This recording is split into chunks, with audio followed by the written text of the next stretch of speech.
여러분, 우리 살아가는 이 삶의 발걸음이 참 어렵죠. 쉽지 않지만 우리 혼자 걷는 길 아닌 걸 우리 다 알고 있고, 특별히 오늘 말씀에서 성령의 위로하심으로 우리가 이렇게 앞으로 전진해 나갈 수 있음을 오늘 말씀을 통해서 나눠보려고 합니다. 오늘 특별히 31절 말씀을 중심으로 우리 세 가지 파트로 나눠서 잠시 말씀 나눌 건데요.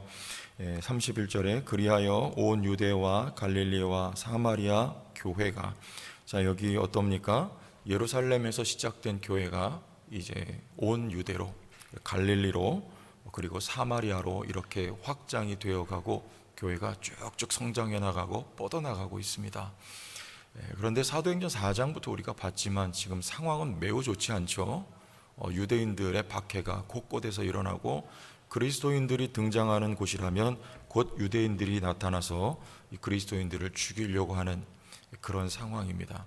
그런 상황 가운데에서도 교회는 이렇게 계속해서 성장해 가고 있는 거예요. 여러분, 교회가 성장해 가는데 그냥 주변이 다 평안한 건 결코 아닙니다. 박해도 있고 또 걸림돌도 있고 어려움도 있지만 교회는 그런 상황 속에서 항상 성장해 왔어요. 지금도 마찬가지일 것입니다.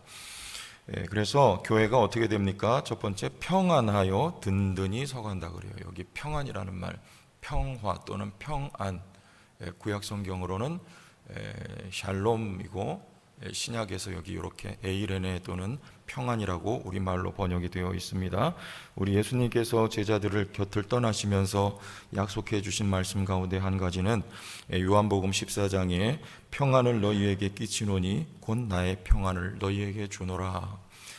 함께 하셨던 주님이 지금 제자들 곁을 떠날 때 제자들이 얼마나 두려워했겠습니까? 그때 주님이 제자들에게 해주신 말씀이에요. 나의 평안을 너희에게 주노라. 주님의 평안은 어떤 것일까요?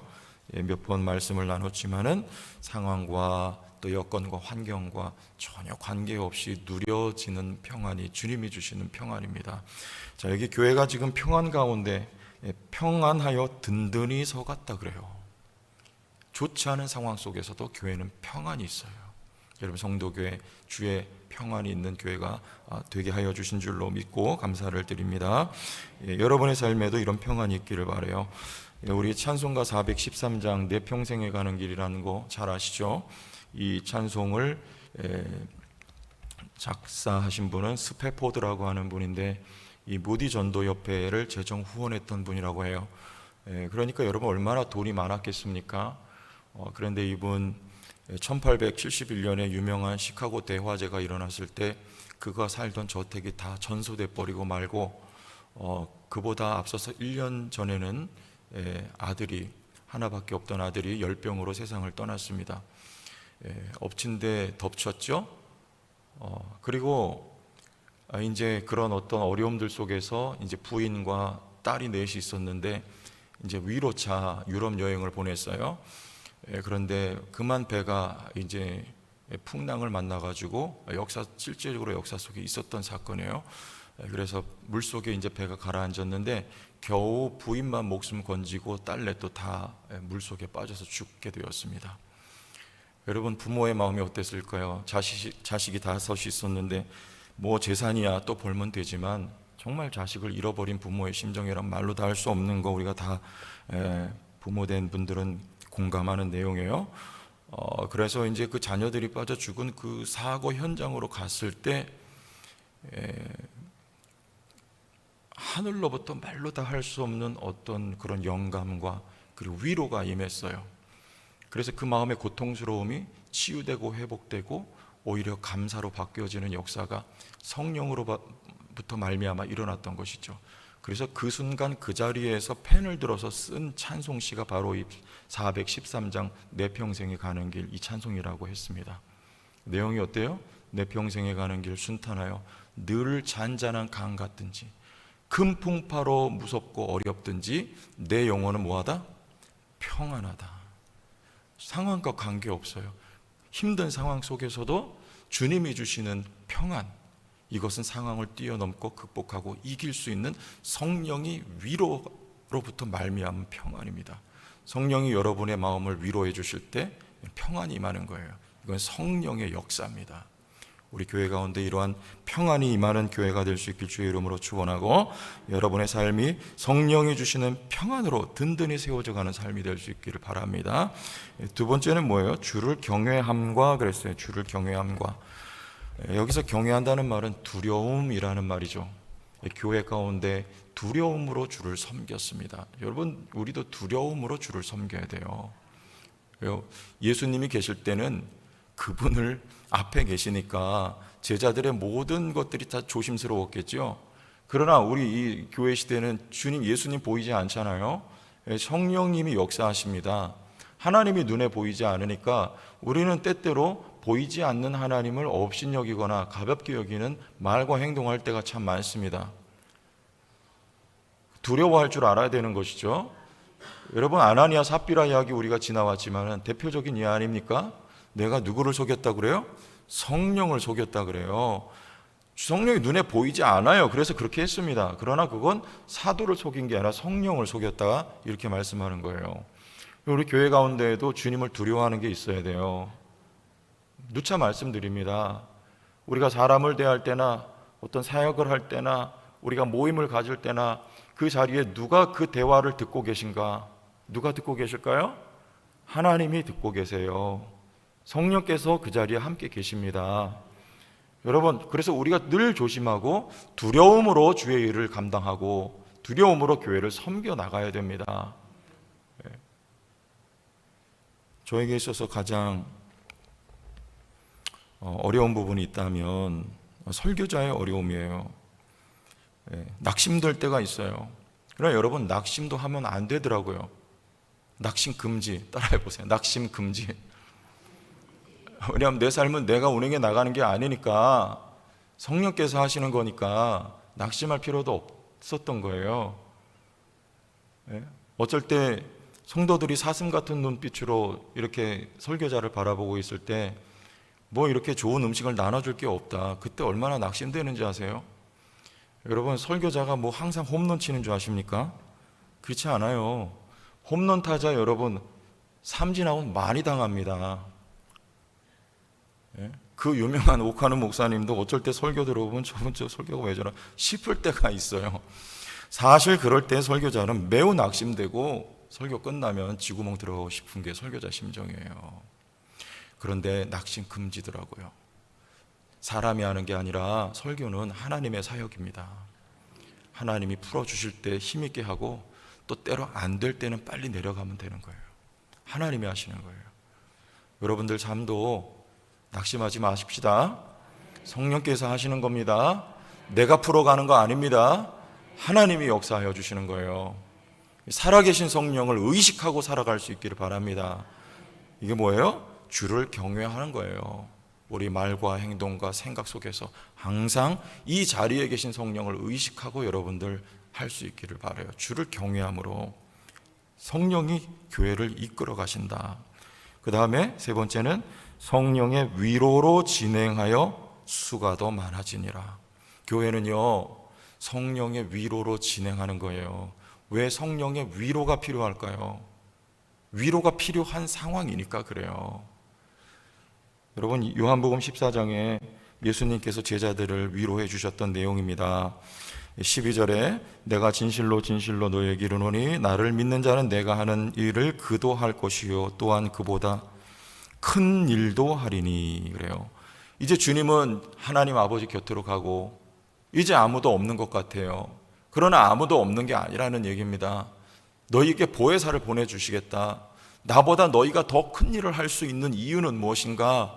너희가 하는 게 아니라 보혜사가 너희를 돕고 능력 주시고 지혜 주시고 진리를 깨닫게 하셔서 너희로 박해하는 자들 앞에서 무엇을 대답할지 그가 알게 하시고, 박해 중에도 성령이 위로하여 주시고, 그리고 내가 했던 것보다 그분의 능력으로 너희는 더 큰 일에 쓰임 받을 것이다. 이게 성령께서 주신, 우리 주님께서 제자들을 위로해 주셨던 위로의 말씀의 내용입니다. 13절에는 이래요. 너희가 내 이름으로 무엇을 구하든지 내가 행하리니. 그래요. 내 이름으로 무엇을 구하든지 내게 구하면 내가 행하리라. 주님이 곁에 계실 때는 제자들이 누구에게 요청했습니까? 예수님께 요청을 했죠. 근데 보이지 않는 상황 속에서는요, 안 보이는 게 아닙니다. 안 계신 게 아니에요. 살아 계셔요. 성령으로 함께 하셔요. 주의 이름으로 이름을 주신 거예요. 이름으로 기도하면 내가 듣고 시행하리라는 약속을 주시는 거예요. 주님은 제자들과 함께 계십니다. 위로의 말씀이에요. 여러분 기도하는 것 주님이 응답하십니다. 보이지 않잖아요. 그러나 그가 살아 계시고 주의 이름으로 기도할 때 주가 응답하여 주시겠다고 약속하여 주셨으니까 여러분은 혼자가 아닙니다. 기도하세요. 주님이 들어요. 응답하시고 역사하실 거예요. 주님이 제자들을 이렇게 위로해 주셨어요. 그리고 내가 너에게 평안을 주겠다. 너희를 진리 가운데로 인도하겠다. 제자들을 위로하여 주십니다. 오늘 말씀에도 보세요. 오늘 사도행전 읽었던 9장 22절 보세요. 사울은 어떻게 돼요? 힘을 더 얻어 예수를 그리스도라 증언하여 다메섹에 사는 유대인들을 당혹하게 하니라. 사울이 회심합니다. 그리고 즉시로 다메섹에서 회당에서 예수가 하나님의 아들이심을 전파해요. 그러나 반응은 어땠어요? 혹시나 했는데 역시나 극렬하게 반발해요. 아니, 지금까지 이게 누구 편이었어요? 사울이 유대인들의 앞장서서 일했던 사람 아닙니까? 그런데 지금 예수를 전파하니까 그냥 확 바뀌어버리는 거예요. 당혹스러워하는 거예요. 그때 바울이 얼마나 마음에 여러분 실망이 컸겠습니까? 그때 어때요? 사울은 힘을 더 얻게 됩니다. 누구에게 힘을 얻습니까? 성령에게 힘을 얻는 거예요. 성령이 바울에게 힘을 주시고 바울을 위로해 주셨던 순간입니다. 그리고 나서 23절에 보면 여러 날이 지나면 유대인들이 사울 죽이기를 공모합니다. 그때도 어떻게 해요? 그의 제자들이 밤에 사울을 광주리에 담아 성벽에서 달아 내려요. 누가 다 하시는 겁니까? 하나님께서 하시는 거예요. 바울 곁에 사람을 붙여주시고 제자가 생기게 하시고 바울이 다메섹에 들어갔을 때 바울을 친절하게 인도해 주었던 인물이 누굽니까? 아나니아예요. 아나니아를 누가 붙여주셨어요? 주님이 다 바울에게 붙여주신 거예요. 바울을 다 도와주시고 위로해 주시는 주님의 역사입니다. 26절 이하에 보니까 누가 등장합니까? 27절에 바나바가 데리고 사도들에게 가서 그가 길에서 어떻게 주를 보았는지와 주께서 그에게 말씀하신 일과 다메섹에서 그가 어떻게 예수의 이름으로 담대히 말하였는지를 전하니라 그래요. 왜 그래요? 사울이 26절에 예루살렘에 가서 제자들을 사귀고자 하나 다 두려워하여 그가 제자됨을 믿지 아니하니. 바울이 제자들 사도들 그룹에 가서 같이 교제하기를 원했어요. 그러나 왕따시키는 분위기입니다. 왜요? 뭐 했으니까? 예수 믿는 사람 잡아 죽이느냐 앞장섰던 사람이 바로 바울이에요. 그때 누가 등장해요? 바나바. 그의 이름을 원래 요셉이지만 사도들이 바나바라고 지어줬어요.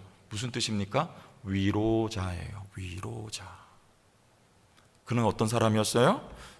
사도행전 11장 24절에 보니까 성령과 믿음이 충만한 자였어요. 그래서 바나바는 위로할 줄 아는 사람이었습니다. 바나바를 누가 붙여줬습니까? 하나님이 붙여주신 거예요. 누구 위로하라고요? 사울 위로하기 위해서. 그래서 그 결과가 28절에 사울이 제자들과 함께 있어. 그래요. 함께 있어. 제자들과 함께 있게 된 거예요. 바나바 위로자의 역할의 덕분입니다. 여러분, 이 대목에서 성령의 사람은 어떤 일을 하는 사람입니까? 관계를 허무는 일이 아니라 관계를 붙여주는 일 하는 사람이 성령의 사람입니다. 그게 바로 성령이 하시는 일이에요. 바나바는 그 일을 잘했어요. 여러분 모두는 그 일에 쓰임받기를 원해요. 관계를 붙여주는 일을 하는 사람이에요. 성령은 위로하시는 하나님이십니다. 예? 제가 군에 있을 때 그런 경험이 있습니다. 사실은 제가 군에 가기 전에 오랫동안 기도한 제목이 있었어요. 하나님, 제가 군에 가면 연대군종이 되고 싶습니다. 연대군종은 연대병력 2,000명 가운데 한 명밖에 없어요. 그래서 그 군종은 이 내무반 생활, 영내 생활을 하지 않습니다. 교회에서만 먹고 자고 생활하고 군종 목사님을 돕는, 마치 전도사 같은 역할을 하는 게 연대군종병 또는 사단군종, 이렇게 올라가요. 왜냐하면 저는 어려서부터 교회에서만 살았기 때문에 저는 군대 생활이 약간은 두려웠어요. 그 사회, 그 조직에 저는 전혀 어떻게 돌아가는지도 몰랐고, 그 세상에서 놀던 아이들이 와서 그들과 함께 지내야 되는데, 그래서 하나님 앞에 기도했던 거예요. 그런데 사실은 하나님이 안 들어주시는 것 같았어요. 1년 동안 그냥 똑같이 사병 생활했습니다. 그리고 1년 지나고 상병 되면서 연대군종이 되긴 됐어요. 하나님 기도 응답해 주셨어요. 그래서 그런 마음 갖고 정말 집, 교회, 학교 밖에 모르던 아이가 군대 가니까 얼마나 적응하기 힘들었겠습니까? 사실 괴롭고 힘들어서 전화할 때마다 펑펑 울었어요. 부적응자로 저는 낙인 찍혔어요. 군종 목사님한테 제가 편지 썼거든요. 목사님, 저 힘들어 죽겠으니까 군종병 좀 시켜달라고. 그랬더니 목사님이 군종병 회의하면서 얘는 관심사병이니까 주의 깊게 살펴보라고. 관심사병이 제가 어느 순간 됐습니다. 그 정도였으니까 참 군대 적응하기 저는 어려웠어요. 그래요. 맨날 교회에서 청소하고 기도하고 아이들 말씀 가르치다가 맨날 총 닦고 포 쏘고 60mm 박격포 갔거든요. 제가 똥포 소위 말하는 그런 거 하려니까, 그리고 뭐 내무반에서 유행가 부르고 뭐 별짓들 다 하잖아요. 적응이 안 되더라고요. 그런데 하루는 새벽에 이제 비상이 걸려가지고 새벽 6시에 비상 걸려서, 비상 걸리면은 최대한 군장 메고 총하고 해가지고 빨리 바깥으로 나가야 되는데 너무너무 그날 아침 따라 힘든 거예요. 그리고 이렇게 2돈반짜리라고 트럭에 뒤에 딱 올라탔는데 정말 마음이 너무 곤고하고 괴롭고 힘들었어요. 정말 타령하고 싶었어요. 근데 그때 저도 몰라요. 그냥 마음속에 힘내라, 내가 너를 사랑한다, 이런 게 귀에 들리는 말이 아니라 그냥 마음속에 이게 확 꽂히는 그런 느낌? 들리는 거예요. 힘내라, 내가 너를 사랑한다. 그런데 그 말씀이 들린 다음부터 얼마나 제가 마음이 밝아지고 힘이 솟아나는지 모르겠어요. 누가 주신 말씀입니까? 성령은요, 지금도 살아계셔서 여러분 인생의 고비마다 힘들 때는요, 이 말씀을 통해서 또는 설교를 통해서, 안 되면 그렇게 직접적으로 우리의 심령에 말씀하시는 음성을 들려주셔서 여러분을 위로하시고 힘주시고 다시 진행할 수 있도록 역사해 주시는 성령의 역사가 오늘도 있단 말이죠. 여러 번 있었어요. 여러 번. 힘들 때, 정말 눈물 날 때 내가 너를 사랑한다, 내가 너와 함께한다, 계속 이 길을 가라고. 여러분의 삶에도 있지 않았습니까? 오늘도 여러분들 우리 힘으로 가는 걸음 아닙니다. 성령이 살아계셔서 우리 교회 가운데 함께 하시고 성령이 위로하셔서 그 위로하는 힘으로 교회가 진행해 나가는 거예요. 어려움이 있습니다. 박해가 있고 고난이 있어요. 여러분의 인생길에도 마찬가지예요. 그러나 성령이 위로하세요. 우리 교회 재정을 성령이 위로해 주시길 바랍니다. 우리 교회 일꾼들을 성령이 위로해 주시기를 주의 이름으로 축원합니다. 성령이 위로하셔서 한 걸음 한 걸음 전진해 나아가 여러분 이 복음이 로마까지 가는 거예요. 바울은 어땠어요? 성령이 붙들어 주셔요. 어려운 고비마다 곁에 주의 사자가 서서 두려워하지 마라, 내가 너와 함께한다, 내가 로마를 보아야 하리라. 성령이 바울을 위로해 주셔서 힘을 얻고 다시 음식을 먹고 일어서서 주님 허락하여 주신 길을 걸어갔던 것처럼 우리 성도계 사랑하는 성도 여러분들, 성령의 위로함이 있기를 바라고 이 길을 계속해서 걸어갈 수 있기를 주의 이름으로 축원합니다.